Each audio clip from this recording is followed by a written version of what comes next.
అందరికీ నమస్తే. ఈరోజు మనం 8th క్లాస్లో ఓల్డ్ సిలబస్లో ఉన్నటువంటి వ్యవసాయం అనే పాఠ్యాంశం, న్యూ సిలబస్లో 10th క్లాస్లో వ్యవసాయం అనే పాఠ్యాంశాన్ని రెండు క్లబ్ చేసి ఇందులో మనకి ముఖ్యమైన కాన్సెప్ట్ ఏవైతే examination oriented TET DSC purpose ఉపయోగమో ఆ పరంగా మనం ఈరోజు వివరించుకుందాం.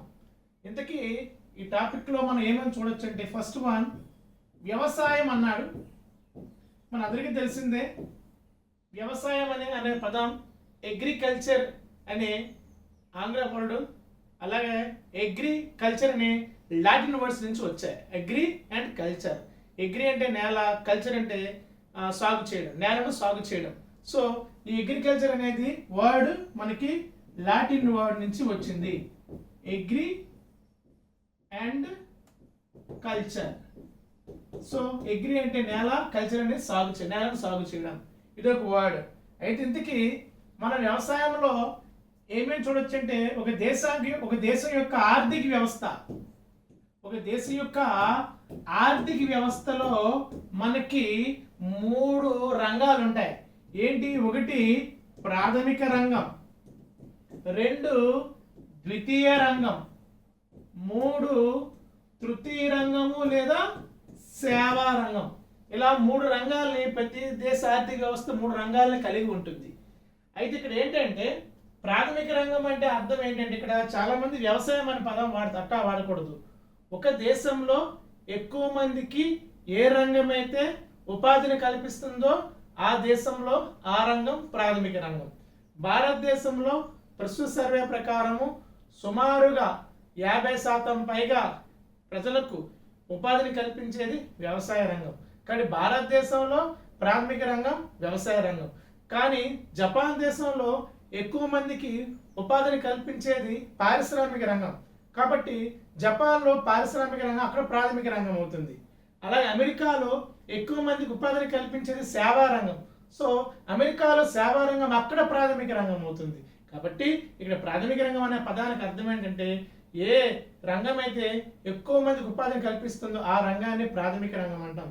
సో భారతదేశంలో ఎక్కువ మందికి ఉపాధి కల్పించే రంగం ఏది అంటే ప్రాథమిక రంగంలో వ్యవసాయం అనేది ముఖ్యమైన రంగమే, ఎక్కువ మందికి ఉపాధిని కల్పిస్తుంది. గుర్తుపెట్టుకోండి, మనందరికీ తెలిసిందే ప్రాథమిక రంగంలోకి వచ్చే అనుబంధ రంగాలు ఏంటి? వ్యవసాయము, తోటల పెంపకము, మత్స్య పరిశ్రమ, పాడి పరిశ్రమ, డైరీ పరిశ్రమ, అట్లాగే ఇవన్నీ కూడా మనకి ప్రాథమిక రంగంలోనే అతి ముఖ్యమైన అనుబంధ రంగాలు. సో అట్లాగే ద్వితీయ రంగం అంటే ఏంటంటే, సహజ వనరుల ద్వారా వస్తువులు ఉత్పత్తి చేయడం ప్రాథమిక రంగం. సహజ వనరులను ఉపయోగించి ఆ సహజ వనరులను మరో రకమైన వస్తువులుగా తయారు చేయడం, యంత్రాలను ఉపయోగించి తయారు చేసే రంగాన్ని మనం ఉత్పాదక రంగం లేదా మ్యానుఫ్యాక్చరింగ్ రంగం లేదా పారిశ్రామిక రంగం అంటాం. సో యంత్రాలను ఉపయోగించి వస్తువులకు స్వరూపాన్ని తేవడాన్ని ద్వితీయ రంగం అంటాం. సో పరిశ్రమలన్నీ కూడా ద్వితీయ రంగంలో భాగంగానే మనం చెప్పొచ్చు. అట్లాగే చివరిగా ప్రాథమిక రంగంలో తయారైన వస్తువులు, ద్వితీయ రంగంలో తయారైన వస్తువులను ప్రజల వద్దకి చేర్చే రంగమే సేవా రంగం అని పిలుస్తాం. ఇలా ప్రతి దేశానికి ఆర్థిక వ్యవస్థకి ఈ 3 రంగాలు అనేవి ఎక్కువగా, 3 రంగాలు అని ఎక్కువ కాదు, ఈ 3 రంగాలే ఉంటాయి. ఇది ఒక కాన్సెప్ట్. అయితే మనం ఇందులో ఏం నేర్చుకోవాలి అంటే, ఇందులో ముఖ్యమైన కాన్సెప్ట్ ఏంటంటే వ్యవసాయము రకాలు చూపించాడు. వ్యవసాయము రకాలు. ఈ వ్యవసాయము రకాలు అనేది మనకి 10th క్లాసులో న్యూ సిలబస్లో ఉంది, 8th క్లాస్లో ఓల్డ్ సిలబస్లో కూడా ఉంది. సో వ్యవసాయం రకాలంటే మనకి ఏంటి? ఒకటి జీవనాధార వ్యవసాయం,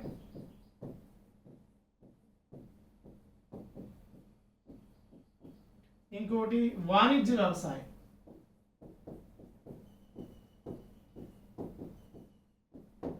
సో జీవనాధార వ్యవసాయం, వాణిజ్య వ్యవసాయం. మళ్ళీ జీవనాధార వ్యవసాయంలో మరో భాగం చెప్పొచ్చు, దాని పేరే సాంద్ర జీవనాధార వ్యవసాయం. సాంద్ర జీవనాధార వ్యవసాయం. జీవనాధార వ్యవసాయం అంటే ఏంటంటే, మళ్ళీ ఇందులో మరో మాట కూడా వేసుకోవచ్చు, అదేంటంటే విస్తృత వ్యవసాయం.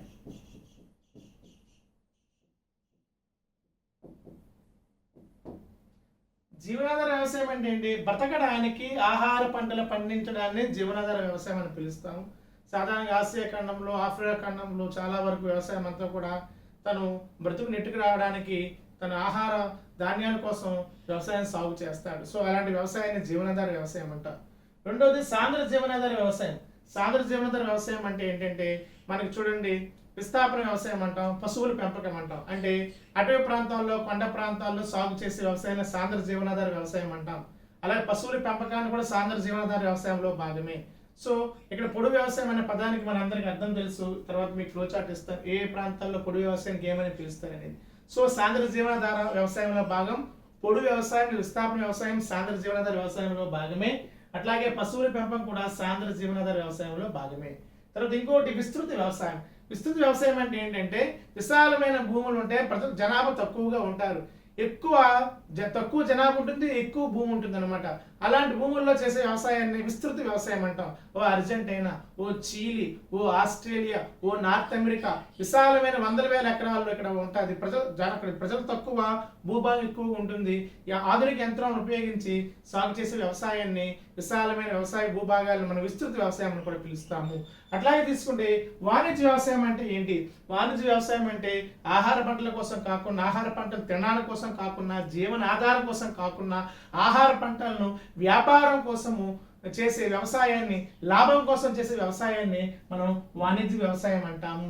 సో ముఖ్యంగా గోధుమ, మొక్కజొన్న లాంటి పంటలు ఎక్కువగా ఉత్తర అమెరికా లాంటి దేశాలలో, యూరప్ లాంటి దేశాలలో, ఆస్ట్రేలియా లాంటి దేశాల్లో ఎక్కువగా ఈ వాణిజ్య వ్యవసాయం చాలా ఎక్కువగా ఉంటుందని మనం అర్థం చేసుకోవాలి. సో ఇలా వ్యవసాయ రకాలు మనకి 10th క్లాస్లో న్యూ కంటెంట్ లో ఉంది, 8th క్లాస్ లో ఓల్డ్ కంటెంట్ లో ఈ రెండు కామన్ గా ఇచ్చినటువంటి ఒక అంశం. తర్వాత ఇందులో మనకి ఏం చూపించాడంటే పొడి వ్యవసాయం కోసం కొన్ని పదాలు ఇచ్చాడు. మనకి 10th లో ఇచ్చాడు, న్యూ 10th లో ఇచ్చాడు, అట్లాగే ఓల్డ్ 8th క్లాస్ లో కూడా ఇచ్చాడు. పొడి వ్యవసాయం. పొడి వ్యవసాయం అంటే అర్థం ఏంటి? దీనికే మరో పేరు విస్థాపన వ్యవసాయం అంటాం. విస్థాపన వ్యవసాయం, దీనికే గిరిజన వ్యవసాయం కూడా అంటారు. వీటికి మారు పేర్లు ఉన్నాయి. ఏంటంట? రోకా, మిల్ఫా, లడాంగ్, కోనుకో. రోకా, మిల్ఫా, లడాంగ్, కోనుకో ఇలా కొన్ని రకాల పేర్లు. రోకా ఎక్కడ పిలుస్తారంటే బ్రెజిల్లో విస్థాపన వ్యవసాయాన్ని రోకా అని పిలుస్తారు. మిల్ఫా అని ఎక్కడ పిలుస్తారంటే మెక్సికోలో మనకి మిల్ఫా అని పిలుస్తారు, పొడి వ్యవసాయం, విస్థాపన వ్యవసాయం. లడాంగ్ అని ఎక్కడ పిలుస్తారంటే మలేషియాలో విస్థాపన వ్యవసాయాన్ని లడాంగ్ అని పిలుస్తారు.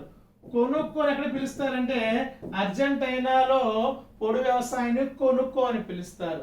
సో ఈ బ్రెజిల్లో రోకా, మెక్సికోలో మిల్ఫా, మలేషియాలో లడాంగ్, అర్జెంటీనాలో కొనుక్కో ఈ పేర్లన్నీ కూడా విస్థాపన వ్యవసాయానికి వీటి. అలాగే వియత్నాంలో రే అని పిలుస్తారు. వియత్నాంలో రే, ఎక్కడ రే అంటే వియత్నాం దేశంలో దీన్ని రే అని పిలుస్తారు. సో ఇట్లా రకరకాల దేశాలలో పొడి వ్యవసాయానికి ఒక్కొక్క పేరుతో మనం పిలిచినట్టు 10th క్లాస్లో ఇచ్చాడు, ఇందులో కొన్ని 8th క్లాస్లో ఇచ్చాడు. సో ఇది ఒకటి హైలైట్ చేసుకోవాలా. దీని తర్వాత ఇండియాలో కూడా పొడి వ్యవసాయానికి కొన్ని పేర్లు, మనం చెప్పిన వరల్డ్లో పొడి వ్యవసాయానికి, విస్తార వ్యవసాయానికి ఉన్న పేర్లు ఇండియాలో కూడా కొన్ని పేర్లు ఉన్నాయి. ఏంటంట? ఒకటి బేవార్, దాహి, పెండా. ఈ పేర్లు మధ్యప్రదేశ్ ప్లస్ ఛత్తీస్గఢ్ రాష్ట్రాల్లో మనకి ఈ విస్తార వ్యవసాయానికి బేవర్, దాహి, పెండా అని చెప్పేసి పొడి వ్యవసాయాన్ని పిలుస్తారు. అలాగే ఎక్కువ ఇంపార్టెంట్ జూమింగ్, ఈశాన్య భారతదేశపు రాష్ట్రాల్లో మనకి జూమింగ్ అని పిలుస్తారు. అలాగే ఆంధ్రప్రదేశ్ మరియు ఒరిస్సా ప్రాంతాలలో ఈ విస్థాపన వ్యవసాయానికి పోడు వ్యవసాయం అని పిలుస్తారు. అట్లాగే వెస్టర్న్ ఘాట్స్, పశ్చిమ కనుమల్లో ఈ విస్థాపన వ్యవసాయాన్ని కుమారి అని పిలుస్తారు.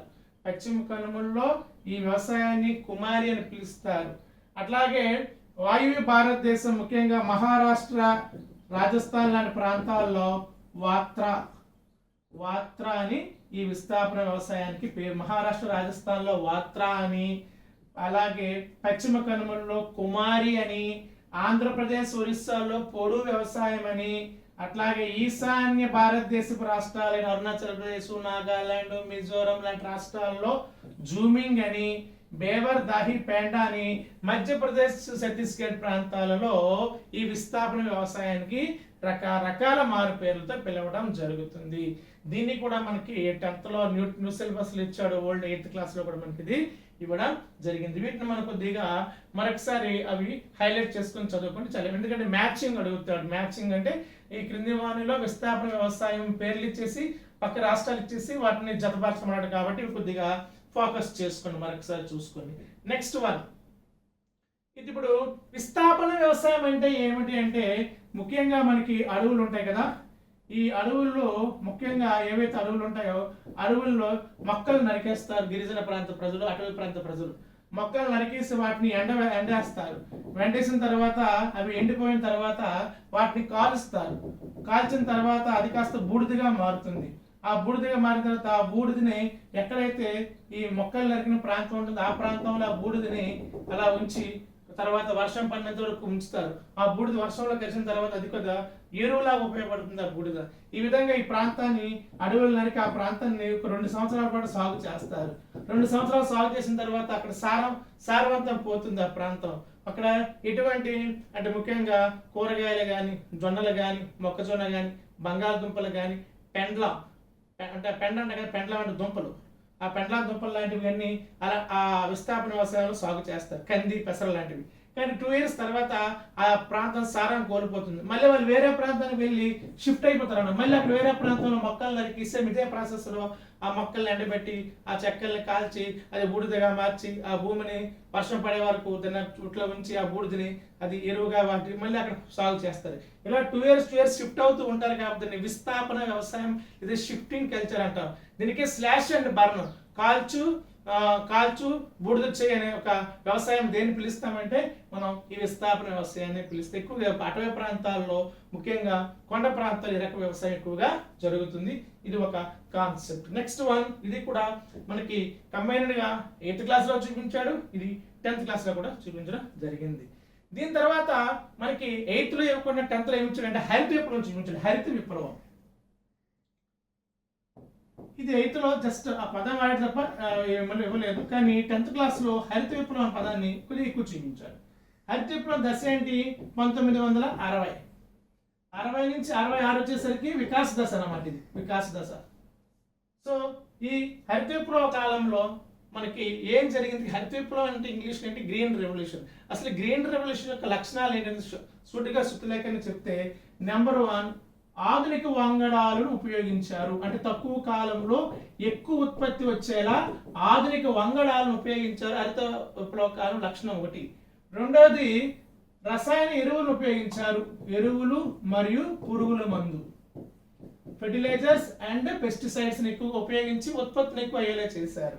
మూడోది, ఆధునిక యంత్రాలను ఉపయోగించారు. అంటే అంతవరకు మన పశువులతో చేసే వ్యవసాయాన్ని ఒక రోజులో కొన్ని ఎకరాలు, ఒకసారి వారం రోజులు వందల వేల ఎకరాల్లో సాగు చేసేలా ఆధునిక యంత్రాలను ఉపయోగించి తక్కువ కాలంలో ఎక్కువ పంట వచ్చేలా సాగు చేయడానికి ఒక లక్షణంగా ఆధునిక ట్రాక్టర్లు లాంటివి, హార్వెస్టింగ్ మిషన్స్ లాంటివి ఉపయోగించడం చేశారు. సో 4వది ఇంకా తీసుకుంటే నీటిని సక్రమంగా వినియోగించుకున్నారు. అంటే ముఖ్యంగా నీటి పారుదల వస్తువులు పెరిగాయి. అంటే ఆనకట్టలు కానీ లేక బ్యారేజీలు కానీ లాంటివి ఎక్కువ నీటి సదుపాయం కల్పించడం వల్ల వర్షంతో సంబంధం లేకుండా నీరు ఎప్పుడు లభించడం వల్ల ఎక్కువ ఉత్పత్తి వచ్చేలా ప్రయత్నాలు చేశారు. సో హరిత విప్లవ లక్షణాలు ఏంటి? ఆధునిక వంగడాలను ఉపయోగించి ఎక్కువ ఉత్పత్తిని తక్కువ కాలంలో చేయడం, ఎరువులు పురుగుల మందులు ఉపయోగించి తక్కువ కాలంలో ఎక్కువ ఉత్పత్తి చేయడం, అట్లాగే ఆధునిక యంత్రాలను ఉపయోగించి సాగు వేగంగా చేసేలా ప్రయత్నం చేయడం, అలాగే నీటిపారుదల వసతులు ఉపయోగించి వర్షంతో సంబంధం లేకుండా సాగును ఇంకా వేగవంతం చేసే ఈ లక్షణాలన్నీ కూడా హరిత విప్లవ లక్షణాలుగా చెప్తాం. అంటే అంతవరకు ఆహార కొరత ఉన్న భారతదేశం ఆహార మిగులు దేశంగా మారిందంటే అది హరిత విప్లవం యొక్క మన లాభంగా చెప్పొచ్చు. ఈ హరిత విప్లవ పితామహుడు మన అందరికీ తెలిసిందే కదా. ఎవరు? ఎంఎస్ స్వామినాథన్ మనం హరిత విప్లవ పితామహుడుగా చెప్పుకుంటాం. వరల్డ్ పరంగా తీసుకుంటే మెక్సికో దేశానికి చెందినటువంటి నార్మన్ బొర్లాగ్ను మనం హరిత విప్లవ పితామహుడుగా పిలుస్తాం. అయితే హరిత విప్లవం వల్ల ఎక్కువగా ఏ పంట బాగా దిగుబడి వచ్చిందంటే వరి, గోధుమ, పత్తి అడుగుతాడు. ఫస్ట్ ప్లేస్లో గోధుమ, సెకండ్ ప్లేస్లో వరి, థర్డ్ ప్లేస్లో నూనె గింజలు. పత్తి కూడా కాదు, నూనె గింజలు. వరి, గోధుమ, నూనె గింజలు. అందులో వాటర్లో పెడితే ఏ పంట ఎక్కువ ఉత్పత్తి వచ్చి దిగుబడి వచ్చిందంటే ఫస్ట్ గోధుమ దిగుబడి ఎక్కువ, సెకండ్ వరి దిగుబడి ఎక్కువ, థర్డ్ వన్ నూనె గింజలు దిగుబడి ఎక్కువ. సో ఈ 3 పంటలు ఎక్కువగా హరిత విప్లవం ద్వారా మనకి బెనిఫిట్స్ కలిగాయి. ఇది ఒక కాన్సెప్ట్ మనం 10th క్లాస్లో చూడవచ్చు. నెక్స్ట్ వన్, ఇది 9th క్లాస్ ఇచ్చిన టాపిక్ ఏంటంటే, ఆ టాపిక్లో 1968లో అప్పటి ప్రధానమంత్రి ఇందిరాగాంధీ హరిత విప్లవం కోసం ఒక పోస్టల్ స్టాంపును కూడా రిలీజ్ చేసింది. ఎందుకోసం అంటే గ్రీన్ రెవల్యూషన్ ఎంత సక్సెస్ అయ్యింది అనేది గుర్తింపుగా 1968లో ఇందిరాగాంధీ ప్రధానమంత్రిగా ఉన్న సమయంలో హరిత విప్లవ స్టాంపును కూడా రిలీజ్ చేశారు. ఇది మనకి 9th క్లాస్ ఎకనామిక్స్లో ఈ వర్డ్ మనం చూడవచ్చు. 9th ఎకనామిక్స్లో ఉంటుంది. నెక్స్ట్ వన్, ఇది ఒక అంశం 10th క్లాస్లో మనకి న్యూ 10th క్లాస్లో మనకి చూపించడం జరిగింది. అయితే దీంతో పాటుగా 8th 10thలో కంబైన్డ్గా ఒక అంశం అదేంటంటే పంటలు చూపించారు.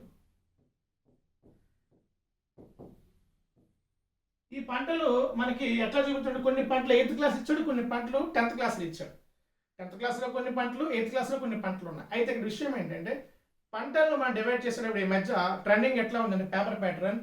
ఒకప్పుడు పంటలు తృణధాన్యాలు ఏవి, చిరుధాన్యాలు ఏవి, పోషక ధాన్యాలు ఏవి అడిగేవాడు. అవి ఇప్పటికి అడుగుతున్నాడు. అందులో ట్రెండింగ్ మారింది. ఎట్లా అంటే ఒక పంట ఇచ్చి ఈ పంటకి ఎంత ఉష్ణోగ్రత కావాలి, ఈ పంటకి ఎంత వర్షపాతం కావాలని అడుగుతాడు. కాబట్టి మనకి కొన్ని 8thలో కొన్ని ఇచ్చాడు, 10thలో కొన్ని ఇచ్చాడు. ఆ రెండు కలిపి మనం ఇక్కడ డిస్కస్ చేసుకుందాం పంటల్ని. ముఖ్యంగా పంటలు మనకి 2 రకాలు స్థూలంగా తీసుకోవచ్చు. ఏంటి, ఆహార ధాన్యాలు లేదా ఆహార పంటలు, వాణిజ్య పంటలు. ఇలా డివైడ్ చేస్తాం. వాణిజ్య పంటలు, ఆహార పంటల్లో మనకి ఏమేమి ముఖ్యమైనవి, మళ్ళీ చిరుధాన్యాలు, తృణధాన్యాలు, చిరుధాన్యాలు, తృణధాన్యాలు,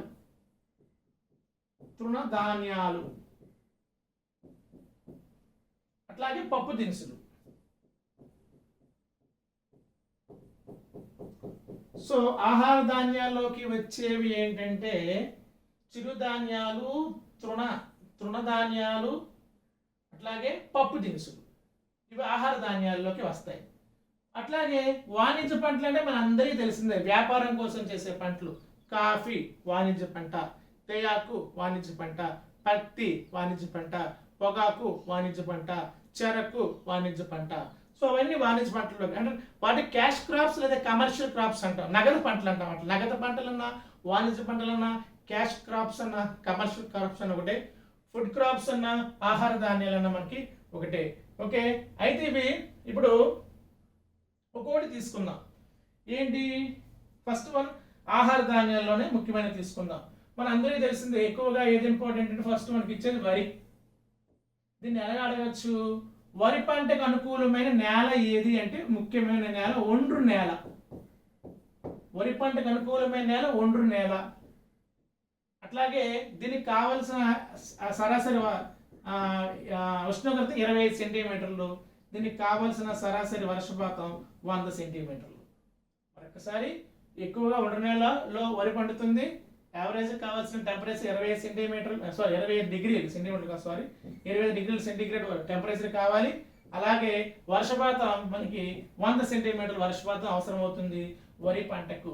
ముఖ్యంగా మనం వరి పంట తీసుకుంటే ఈశాన్య భారతదేశ రాష్ట్రం ఇలా ఇలా ఇలా ఇలా ఇలా ఇలా ఈ ప్రాంతాల్లో వరి ఎక్కువ. ఏంటి ప్రాంతాల్లో ఎక్కువ తీసుకుంటే ఈశాన్య భారతదేశాలు అవ్వచ్చు, అట్లాగే బీహార్ అవ్వచ్చు, వెస్ట్ బెంగాల్ అవ్వచ్చు, ఛత్తీస్గఢ్ అవ్వచ్చు, ఒడిస్సా అవ్వచ్చు, ఆంధ్రప్రదేశ్ అవ్వచ్చు, తమిళనాడు. ఈ ప్రాంతాలు ఎక్కువగా మనకి వరి పంట ఎక్కువ పండుతుంది. కానీ వాణిజ్య పరంగా వరి పంట పండించే రాష్ట్రం ఏంటంటే పంజాబ్. గుర్తుపెట్టుకోండి, పంజాబ్ రాష్ట్రంలో వరి ధాన్యం తినరు. 90% వాళ్ళు గోధుమ పంటతో చేసే ఆహార పదార్థాలు తింటారు. కానీ వాణిజ్య పరంగా ఇవన్నీ ఆహార ధాన్యాల కోసం, అంటే ఆహార పంటలు అనమాట. అంటే వాళ్ళ పోషణ కోసం, జీవనాధార పోషణ కోసం పంట పండిస్తే వరిని, కానీ వాణిజ్యం కోసం వరిని పండించే రాష్ట్రం ఏంటంటే పంజాబ్ అని రాయాలి.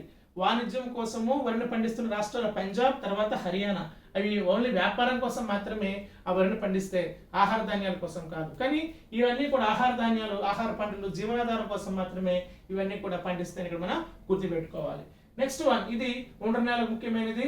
20 డిగ్రీ సెంటీగ్రేడ్ ఉష్ణోగ్రత అవసరము, అట్లాగే 100 సెంటీమీటర్ల వర్షపాతం అవసరం అనేది మనం ఇక్కడ వరి పంటకు గుర్తించాలి. ఈ వరి అక్కడ ఎక్కువ పండుతుంది వెస్ట్ బెంగాల్, ఆంధ్రప్రదేశ్, ఛత్తీస్గఢ్ లాంటి రాష్ట్రాలు ఎక్కువగా ఈ వరిని ఎక్కువగా పండిస్తారు. అందుకే భారతదేశపు ధాన్యాగారంగా పిలువబడేది ఏదంటే వెస్ట్ బెంగాల్, దక్షిణ భారతదేశం ధాన్యాగారంగా పిలువబడేది ఏదంటే ఆంధ్రప్రదేశ్ మనం పిలవచ్చు. కానీ ఈ మధ్య ట్రెండింగ్ లో కొన్ని రకాల కరెంట్ అఫైర్స్ జీకే బిట్లో వరి ఎక్కువగా పండించి భారతదేశం ధాన్యాగారంగా పిలువబడే రాష్ట్రం ఏదంటే ఒక్కోసారి ఛత్తీస్గఢ్ ని కూడా చూపిస్తుంది జీకే కరెంట్ అఫైర్స్ పరంగా. బట్ టెక్స్ట్ బుక్ ప్రకారం అయితే వెస్ట్ బెంగాల్, ఆంధ్రప్రదేశ్ లో మాత్రమే వరి పంటలు అగ్రగామిగా రాష్ట్రాలు మనం ఇక్కడ చూడవచ్చు. నెక్స్ట్ వన్,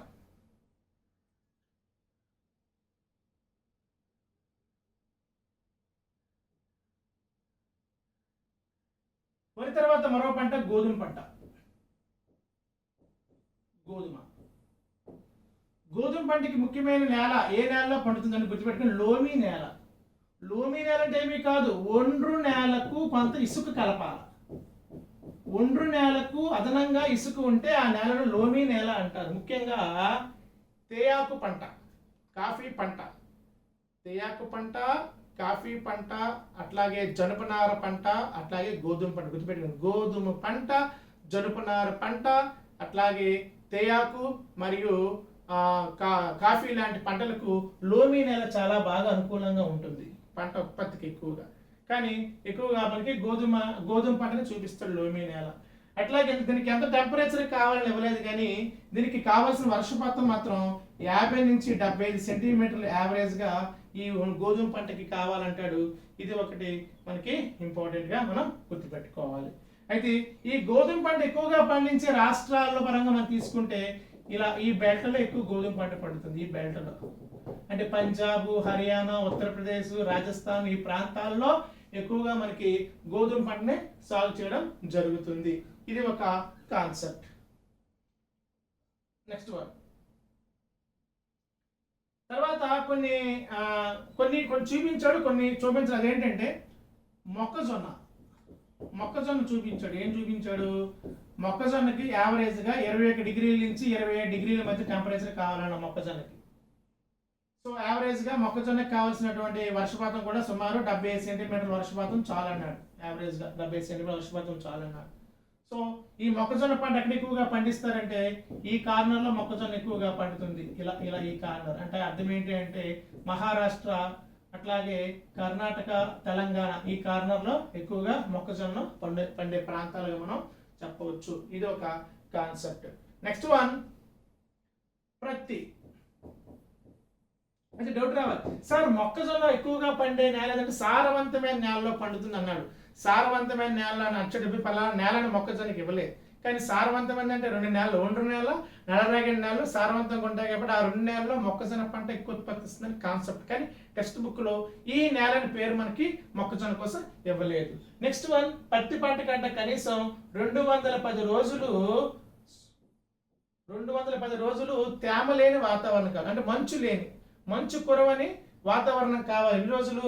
210 రోజులు కావాలంటే పత్తి పంటకు. ఈ పత్తి పంటకి అనుకూలమైన నేల ఏదంటే నల్లరేగడి నేల. గుర్తుపెట్టుకుని, పత్తి పంటకి అనుకూలమైన నేల ఏదంటే నల్లరేగడి నేల. మరి పత్తి పంట కూడా ఎక్కడ పండుతుంది అంటే అది కూడా ఈ జోనే అంటే ఏంటి? గుజరాత్, మహారాష్ట్ర ప్రాంతాల్లో మనకి ఎక్కువగా పత్తి పంట పండుతుంది. ఇది ఒక కాన్సెప్ట్. నెక్స్ట్ వన్, ఇంకా అందులో ముఖ్యమైనవి ఏంటంటే కాఫీ, తేయాకు, జనపనార, చెరకు. కాఫీ గుర్తుపెట్టుకోండి, కాఫీ పంట ఒకటి, చెరుకు పంట ఒకటి, అలాగే వరి పంట ఒకటి. కాఫీ పంట, చెరుకు పంట, వరి పంట వీటిని ఉష్ణమండల పంటలు అంటారు. గుర్తుపెట్టుకోండి, ఈ క్రింది వానిలో ఉష్ణమండల పంట కానిదేది అడగచ్చు. కాబట్టి ఉష్ణమండలంలో పండే టెంపరేట్ జోన్స్ అంటాం కదా, ఈ టెంపరేట్ జోన్స్ లో క్లైమేట్ జోన్ లో పెరిగే పంటలు ఏమి అంటే కాఫీ పంట, చెరకు పంట, వరి పంట. జనపనార పంట కూడా ఉష్ణమండల పంటే. కానీ మనకి ఎక్కువగా ఏం చెప్తామంటే ఫస్ట్ కాఫీ ఉష్ణమండల పంట, చెరుకు ఉష్ణమండల పంట, వరి ఉష్ణమండల పంటగా చెప్తారు. ఇందులో మనం టాప్ 3లో తీసుకుంటే కాఫీ అండ్ చెరకును తీసుకోవాలి. కాఫీ చెరుకును మనం ముఖ్యంగా క్లియర్గా టెక్స్ట్ బుక్ కాఫీ మరియు చెరుకు అనేది ఉష్ణమండల పంటలుగా చెప్తారు. ఉష్ణమండల ప్రాంతాల్లోనే వాటి ఉత్పత్తి ఉంటుంది, పెరుగుదల ఉంటుంది కాన్సెప్ట్ అనమాట. అయితే కాఫీని అంట 650 ఏడీలో అరబిక్ దేశాలలో కాల్డీ అనే ఒక గొర్రెల కాపరి కనుగొన్నాడు. కాల్డీ అనే ఒక గొర్రెల కాపరి అరబిక్ ప్రాంతాలలో తను గొర్రెలు మేపుతుండగా కొండ ప్రాంతాల్లో చెర్రీ లాంటి చిన్న పళ్ళు కనిపిస్తే, కాయలు లాంటి గింజలు కనిపిస్తే అది తిన్నాడండి. తినగానే తనలో ఒక రకమైన ఉత్సాహం వచ్చింది. అది చూసి అందరికీ తర్వాత చెప్పాడు. అట్లా కాఫీ ప్రపంచానికి పరిచయం చేసింది ఎవరంటే కాల్డీ. ఈ కాల్డీ అనేవాడు అరబిక్ దేశానికి చెందినవాడు. 650 సంవత్సరంలో ఈ సంఘటన జరిగింది. అయితే ఇది కాఫీ పంట యొక్క ప్రత్యేకత. మన ఇండియాలో కాఫీ ఎక్కువ పండించేది ఎక్కడంటే బాబా బుడాన్ కొండలు అంటే ఎక్కడ ఉన్నాయంటే ఇవి కర్ణాటక ప్రాంతాల్లో ఉన్నాయి. తమిళనాడులో కూడా కాఫీని ఎక్కువ పండిస్తారు. సో నీలగిరి పరిసర ప్రాంతాల్లో కాఫీ పండుతుంది. బాబా బుడాన్ కొండల ప్రాంతాల్లో కాఫీ పండుతుంది. ఈ బాబా బుడాన్ అనే కొండలు కర్ణాటకలో ఉన్నాయి, ముఖ్యమైన ప్రాంతం. ఇది మనకి కాఫీ యొక్క ప్రత్యేకత. నెక్స్ట్ తేయాకుకు చల్లని వాతావరణం కావాలి. ఈ చలన వాతావరణంలో మనకి తేయాకు పంట బాగా పండుతుంది. అట్లాగే తేయాకుకు నిత్యం వర్షం కావాలి. ఆ వర్షం అనేది నిల్వ ఉండకూడదు. అందుకే వాలు కలిగిన ప్రాంతాల్లో తేయాకు తోటలు వేస్తారు. ఎందుకోసం అంటే నీరు అక్కడ నిల్వ ఉండదు, కానీ నీరు కొండ ప్రాంతాల్లో తరచుగా వర్షాలు పడుతుంటాయి కాబట్టి నీరు కావాలి, నీరు నిల్వ ఉండకూడదు తేయాకు పంటకు. సో అందుకు ఇలాంటి ఏరియా ఏంటి, నీలగిరి కొండలు అవ్వచ్చు, లేదా అరకు లోయ ప్రాంతం అవ్వచ్చు, లేదా మనకి డార్జిలింగ్ ప్రాంతం అవ్వచ్చు, అస్సాం కొండలు, మేఘాలయ పీఠభూమి పరిసర ప్రాంతాల్లో మనకి ఎక్కువ ఈ కాఫీ తోటలు ఎక్కువ పెరుగుతాయి. ముఖ్యంగా ఫస్ట్ ప్లేస్ తీసుకుంటే కాఫీ అంటే తేయాకు తోటలు ఎక్కువగా రాష్ట్రం ఫస్ట్ అస్సాం, సెకండ్ తమిళనాడు, తర్వాత వెస్ట్ బెంగాల్ లాంటి ప్రాంతాలు మనకి వస్తే ఈ తేయాకు పంట ఉత్పత్తి. నెక్స్ట్ వన్ జనుపునార పంట. ఈ జనుపునార పంట ఎక్కువగా మనకి వెస్ట్ బెంగాల్, బీహార్ పరిసర ప్రాంతాలు ఎక్కువగా పండుతాయి. ఈ జనుపునారతో మనకి తెలుసు గోను సంచులు తయారు చేస్తారు. అట్లాగే తివాచీలు లాంటి ఒరిస్సా రాష్ట్రంలో జనుపునారతో తివాచీలు తయారు చేస్తారు. బీహార్ రాష్ట్రంలో మ్యాట్స్ తయారు చేస్తారు. పశ్చిమ బెంగాల్లో గోను సంచులు తయారు చేస్తారు. సో ఒక్కొక్క రాష్ట్రంలో ఈ జనుపునారను ఒక్కో రకంగా మనకి యూజ్ చేయడం జరుగుతుంది. ఎక్కువగా ఇవి జనుపునార అనేది వెస్ట్ బెంగాల్, బీహార్ పరిసర ప్రాంతాల్లో పంట ఎక్కువ ఉంటుంది. ప్రపంచంలో బంగ్లాదేశ్ ఫస్ట్ ప్లేస్ లో ఉంది జనుపునార పంటలో. నెక్స్ట్ వన్ చెరుకు పంట. ఈ చెరుకు పంటకి ఎక్కువగా ఇది ఉష్ణమండల పంట. చెరుకును ఎక్కువగా పండించే రాష్ట్రం ఏదైనా తీసుకుంటే మనకి ఈ చెరుకు అనేది ఈ జోన్లో ఎక్కువ పండుతుంది. అంటే ఏంటి, మహారాష్ట్ర, ఉత్తరప్రదేశ్ పరిసర ప్రాంతాల్లో చెరుకు పంట ఎక్కువగా పండుతుంది. ఈ జోన్లో తేయాకు ఎక్కువ పండుతుంది. ఈ జోన్లో ఎక్కువగా కాఫీ పండుతుంది. సో ఇట్లా మనకి చెరుకు ఎక్కువగా పండించే రాష్ట్రాల్లో మహారాష్ట్ర, ఉత్తరప్రదేశ్ అగ్రగామిగా ఉన్నాయి. ఉత్తరప్రదేశ్ పంటల అగ్రగామి ఉంది, కానీ చెరుకు కర్మాగారాలు ఎక్కడ ఎక్కువగా ఉన్నాయంటే మాత్రం మహారాష్ట్రను రాసుకోవాలి. పంట ఉత్పత్తి అయితే చెరుకు ఉత్తరప్రదేశ్, కానీ పంచదార కర్మాగారాలు ఎక్కడ ఎక్కువ ఉన్నాయంటే మహారాష్ట్ర మనం రాసుకోవాల్సిన అవసరం ఉంది. ఇది మనకి ముఖ్యమైన పంటలు. వీటిని మనం చూపించడం జరిగింది. వీటి తర్వాత ఇంకేం చూపించాడంటే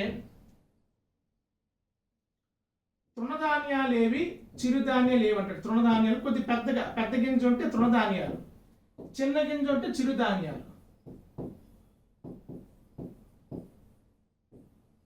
సో వేటిని తృణధాన్యాలు అంటారు? గోధుమ తృణధాన్యము,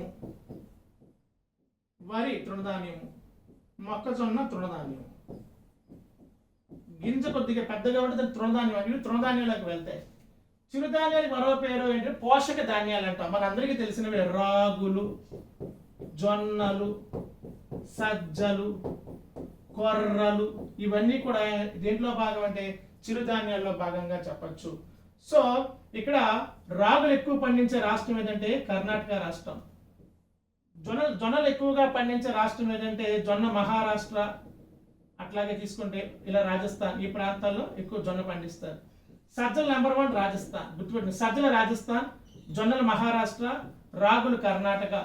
సో ఈ కొర్రలు కూడా ఈ రాజస్థాన్ ప్రాంతంలో ఎక్కువగా పండిస్తారు. ఈ మధ్యకాలంలో బాగా ఫ్యాషన్ అయిపోయింది జొన్న జావాని, సజ్జ జావాని, కొర్రల జావాని, రాగి జావాని. ఇవి పోషకాలు. ఇందులో కాల్షియం ఎక్కువ ఉంటుంది, ఐరన్ ఎక్కువగా ఉంటుంది, ఇందులో ఫ్యాటీ తక్కువ ఉంటుంది. పోషకాలు ఎక్కువగా ఉండడం వల్ల ఎక్కువ మంది ఈ మధ్య ఆరోగ్యపరమైన ఆహార నియమాల్లో ఈ చిరుధాన్యాలు ఒకప్పుడు పేదవాడి ఆహారం, ఈనాడు ఇది ధనవంతుల ఆహారంగా మారిపోయింది.